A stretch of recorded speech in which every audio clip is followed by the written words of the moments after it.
I've often talked about how much of a pay-per-view buyer I am. Take that any way you want it, but I'll tell you how I take it. NordVPN.com/Fightful. Fastest VPN on the planet, global server network, all that good stuff. That's great. But a big reason why I got NordVPN.com/Fightful is all the pay-per-views I buy, all the money we're spending. We're trying to control costs as a company, as a household. You can get those UFC pay-per-views at a fraction of the price you're paying here in America. Plus, you can get all kinds of great content that you wouldn't normally see thanks to those services as well. Shows that are on overseas services, things that you want to watch a little bit early so you get on that UK time and watch them. Being able to change the interfaces of things like the WWE Network. Maybe you don't like Peacock, anything like that. NordVPN.com/Fightful gives you that ability while having the fastest VPN on the planet.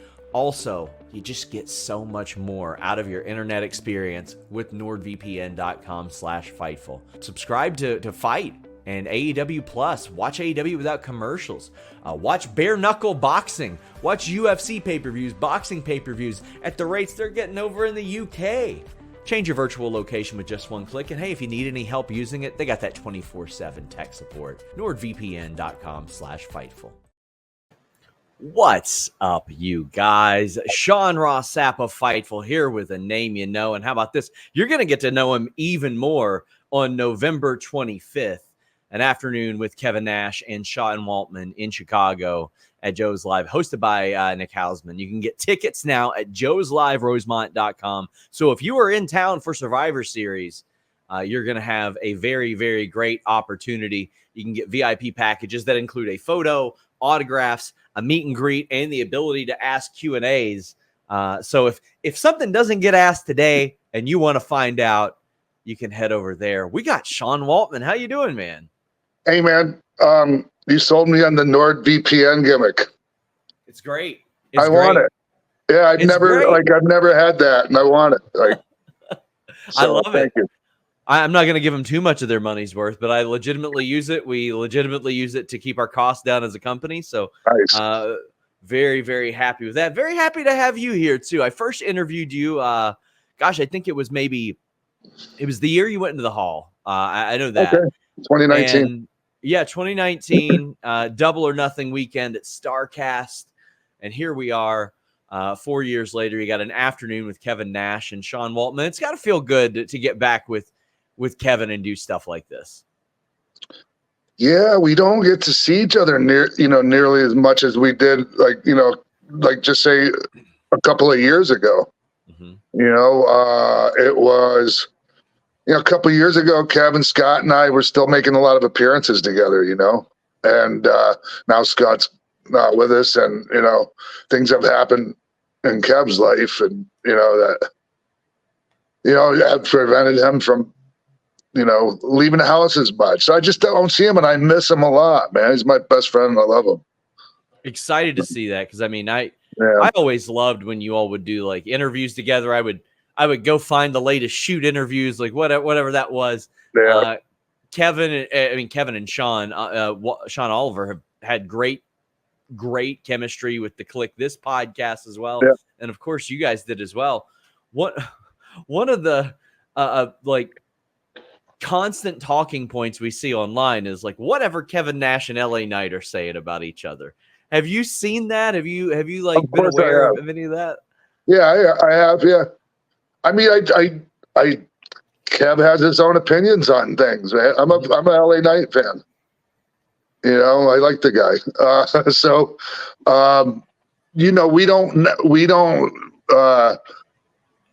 We don't have the same exact opinion on every single thing, and that's okay between friends.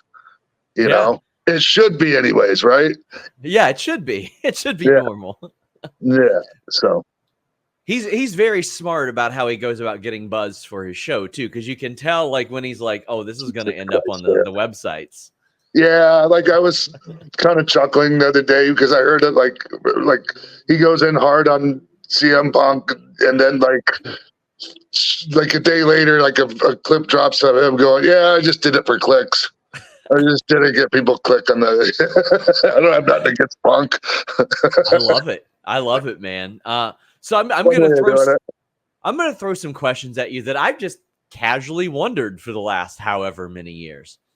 Everybody remembers you popping up in DX 1998 after WrestleMania. You cut the promo where you talked, quite frankly, you had some things to say about Hulk Hogan, who had some things to say about you. When did you see Hulk Hogan next after that, and how was that interaction with you guys? Oh, it was fine. It was just fine. And it was, I had, like, after I'd come back to WWE for a while, I moved back down to Florida. So I was in Tampa. And, you know, like, say, I can't remember what concert it was, but we were at a concert together in a skybox. And honestly, that's where the seed, like, I talked to Hulk, and, like, you know, he didn't give a shit that I said that about him. And I really didn't care that he said about me either, right? It gave me something to talk about.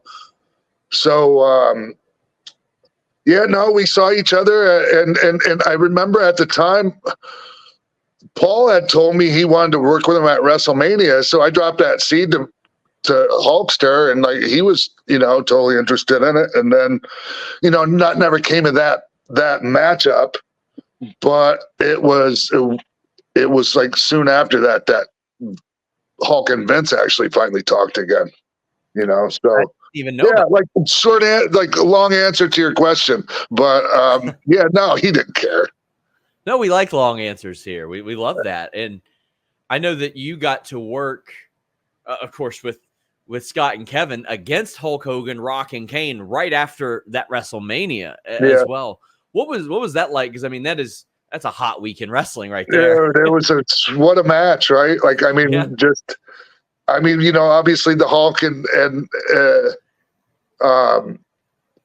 you know, with Scott and Kev turning on him and all that, and Rock getting inserted into it. And then Kane and I, even though, like, our feud had died down, like, people wanting to see him kill me never died down. You all worked 6 straight pay-per-views together. 6 straight pay-per-views together. Crazy. So, yeah, anyways, that 6-man match you're talking about, what a piece of cake. Because, like, everything was a guaranteed pop, you know, if you knew what you're doing. So At what point did they tell you, hey, you're going back into the NWO around them? Because, I mean, obviously the night of WrestleMania, it was pretty well known. Well, Hogan ain't going to be in NWO anymore after this. Right. Yeah, and, you know, there were some people that weren't big fans of mine behind the scenes that tried to keep me from coming back in the NWO. And it just didn't make any sense for them not to put, you know, that didn't make a bit of sense. So, yeah, it was perfect. And, you know, I had a little bit of a career slump before that, you know, and then I was out with an injury, and, you know, I got in a lot better shape in that time, and coming back into that NWO spot was sweet. Like, I was gone not that long after, like by July, I was gone from the company, but I left, like, my last match was the main event on Raw. So, I mean, and my house shows were all main events, like, when, you know, on my way out. So it was great for me. Do you remember at what point they were like, yeah, you're going to be replacing Hogan effectively in the NWO? Because it was one of those things where everybody knew about the relationship between you, Scott, and Kevin. So it was a natural fit. Yeah. Well, I mean, it's just like when I came in after Sean got hurt to come in the DX, you know, no one's replacing Sean. No one's replacing Hulkster, but, you know, there's an empty spot there that needs to be filled. And I was really good at filling them spots, Sean. You were. So, like, modern day, if you look around the landscape, who do you think would have fit great in the NWO? Now, I know at one point anybody would have fit in the NWO because, like, Wall Street was. Give them a T-shirt. Just throw them a T-shirt. You're in. I don't know, and you know, like, in WWE, I'm a big supporter of Damian Priest. I've been, you know, he's been like one of my draft picks, as Scott Hall used to say,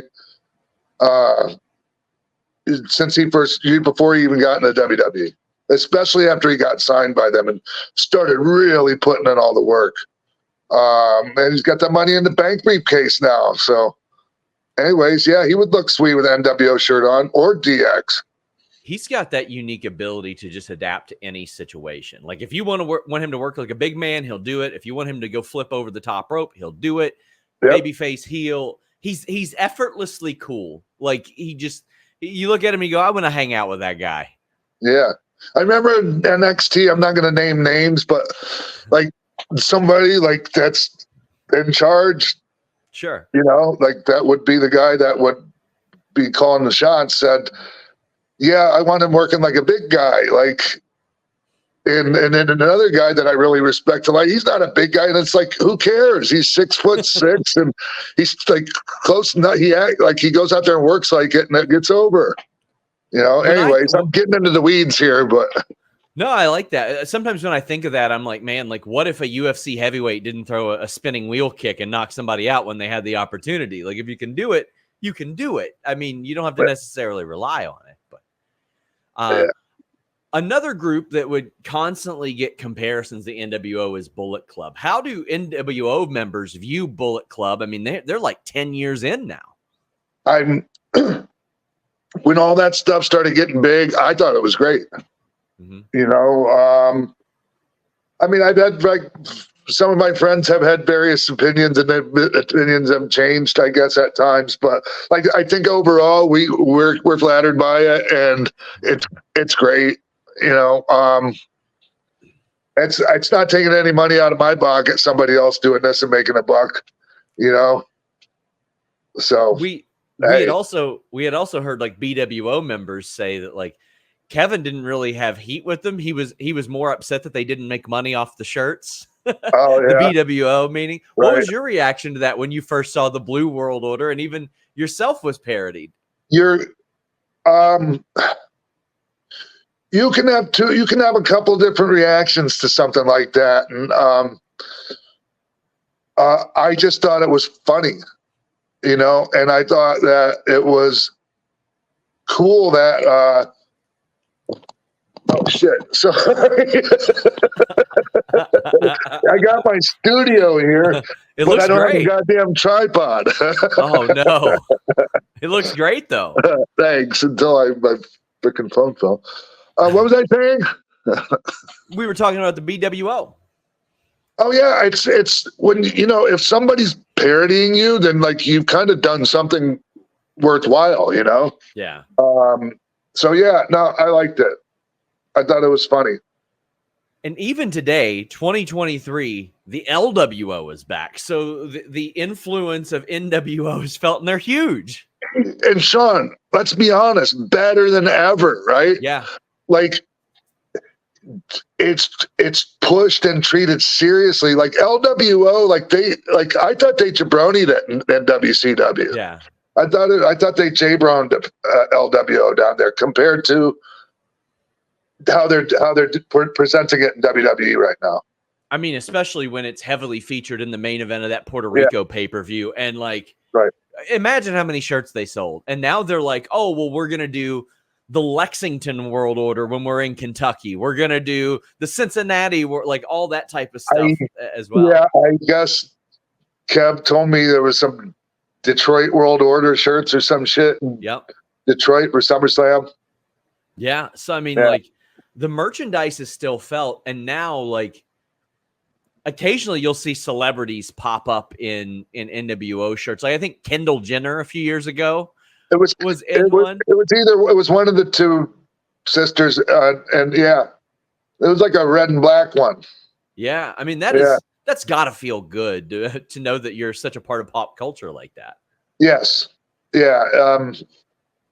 I mean, you know, both of the things, you know, the groups I was, you know, and you know. That I'm famous for being, and like left a mark like that, right? Like people are still, you know, wearing NWO shirts, and people are still, you know, telling people to suck it, you know. So yeah, I'm very, very proud of my contribution to society, Sean. So you mentioned you left WWE in 2002, but you were an integral part of adding credibility to TNA's X Division as well. I remember like when you popped over there, I was like, okay, well, I need to find out what this is and watch it now. Yeah. How did that feel for you going in there with people like that who worked a much different style than a lot of people in WWE? But not only could you keep up, you were showing a lot of these guys how it was done. Well, what I was doing was, the guys in the X division and light heavyweight, the cruiserweight divisions, the moves are amazing, right? And the spots are amazing. And I got to share with them, and guys like AJ Styles, and like my first match with him, how to incorporate all of that stuff, but in a main event style with the main event psychology and with main event reactions from the people. That was what was different about my X Division matches. So, I thought they really stood out. And I mean, also, you added so much credibility to that, having been where you've been and done the things that you had done. Yeah. It was helpful to see, like, okay, well, I knew AJ Styles from WCW. Of course, I knew Jerry Lynn. I knew about the history between you guys, but then seeing you there, I thought it was very important. It gave it more of a main event feel with you there. I think so. And I was still, in spite of the fact I was kind of a mess. Well, not kind of. I was pretty much a mess most of the time I was ever in TNA / Impact. But I was still putting out good stuff in the ring. I wish I would have been able to pass along, more knowledge behind the scenes instead of being so messed up back then. But like, we can't go back and change things, right? Like, and I don't beat myself up over it anymore. But I really, I wish I wouldn't have been so messed up for that TNA experience. Like, just put it that way. Well, let's talk about more of a positive memory and one that involves Kevin Nash as well. I want to talk about one of the best tag team matches I've ever seen in my entire life. It was on Action Zone, of all things. Like, I'll never forget it. Diesel, Shawn Michaels, Razor, and the Kid. And I was an avid Action Zone viewer. I didn't get to stay up and watch Raw. I would watch Action Zone on the weekends. And I remember as a little kid, I'm like, this is happening here? What's going on here? And you all went like 20, 25 minutes on Action Zone and had one of the best matches in years on WWE TV. Top 3 matches in my career. It was incredible. Yeah, no, that was one of the best tag team matches you'll see. And I'm not just saying that because like it's all for like myself and my 3 best friends.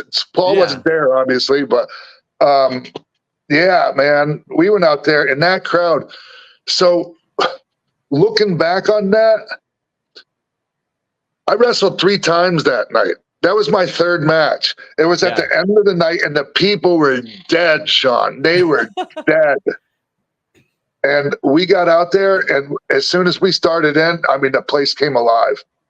And that, I mean, we were going there every 2-3 weeks for TV, Sean. So those people were like, Yeah. And we got them.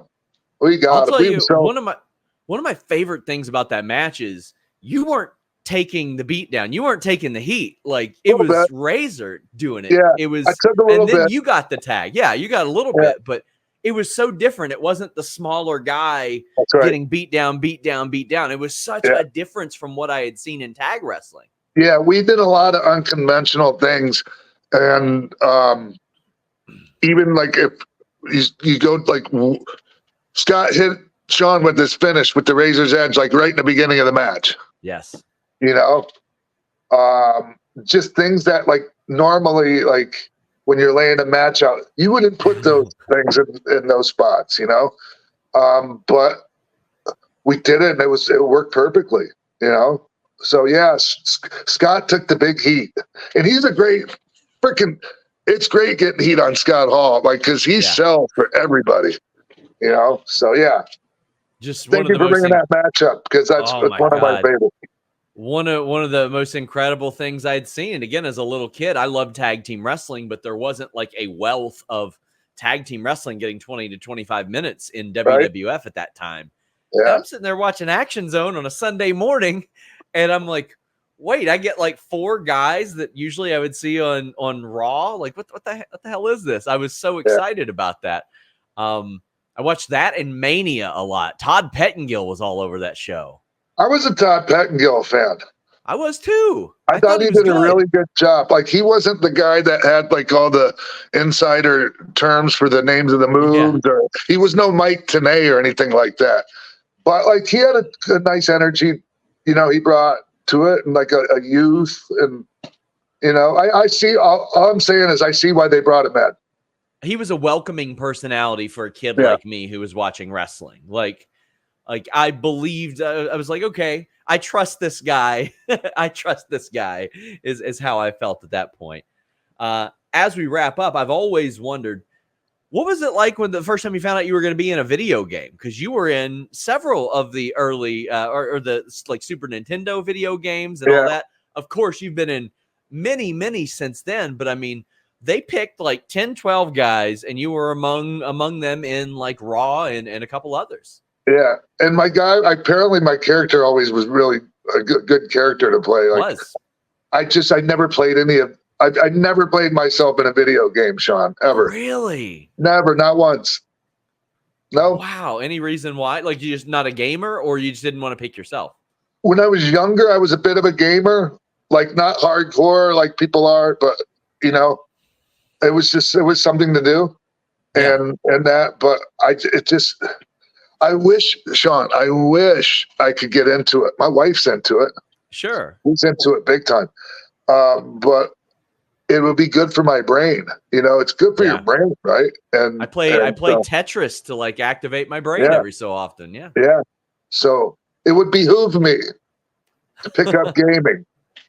So how did you feel when they were like, yeah, you're going to be in a video game, and were they throwing extra money your way for that? I was just like, yeah, what kind of money does that usually pay? Like, I'm asking everybody, right? Like, that's already been in video games. So, yeah. And then, like, the WCW, I was in their video game.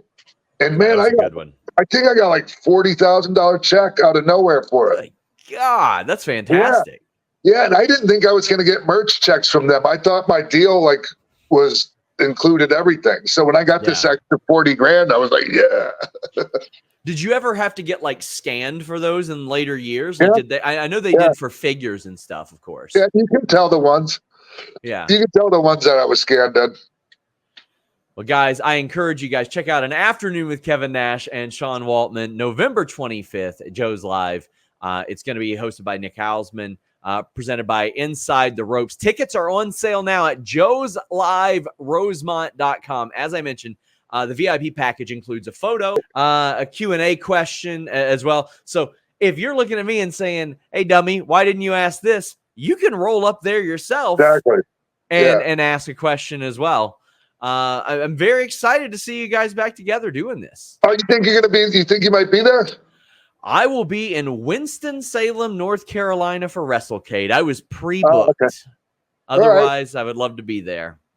Cool. Well, enjoy Winston-Salem and WrestleCade. That's fun. I was at last year's. It's a good time. I really like it. It's always a good time there. But there's going to be a huge amount of you guys in Chicago. Head over to Joe's Live Rosemont. I'm sorry, I have the door open of my studio, so like a helicopter just went by, and it's all good. It's all good. Sean, I appreciate you having me on to promote our event in Chicago. And man, I really like you a lot. Like I enjoy, doing interviews with you, and you do a great job. Well, thank you so much. As somebody who grew up adoring your work, it means an awful lot. And I'm excited for us to talk again. I know you're going to have some more stuff to promote in the near future. So come back on and talk about my book when I get. Hell yes. I would love to. Cool. Thank you so much, next time, guys, we're out.